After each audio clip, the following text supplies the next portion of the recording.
Lakini sasa tumekasirika juu ya pombe. Pombe kila saa pombe. Kuna mburadhangu yako hapa na amekunywa na aoni, macho imepotea. Sasa tunauliza hii pombe itatufikisha wapi? Huzuni sana kwa maana kumeaga watu wengi sana kwa hii ya pombe hapa kwa huyu mtu anaitwa California. Sijui ni namna gani ile pombe anafika, inaonekana kama ni pombe halali.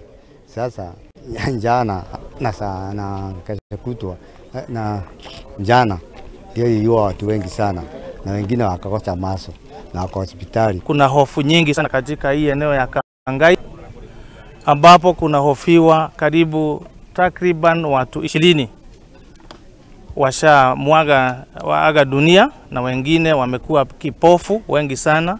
Hata saa hii tunapoongea kuna mwingine hapa tu amepelekwa hospitali. Imba ya California tulifanya inspection December na tukaireject.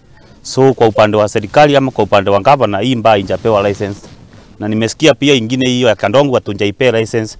So amekuwa akioperate illegally na kupitia ofisi ya County Commissioner tumekuwa tukimwarrest, anapelekwa kotini, anaachiliwa, lakini leo hii najua kupitia ofisi ya RC mazuri itapatikana na kwa familia sioacha na wapenda wao na wambia ni poleni sana. Siku zao 40 zimefika.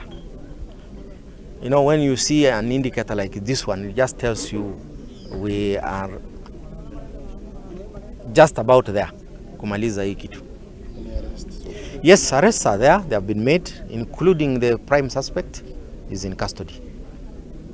The investigating officers plus the prosecutor watakaa chini pamoja wajue the kind of charges that they will prefer. But hii ni kama usiku na mchana. What we are seeing here. You cannot say kutakuwa na technicality nyingine tena baadaye because this is obvious. Yeah. Ameua in the first place, ameua. Yes. Na mashtaka mengine itafuata.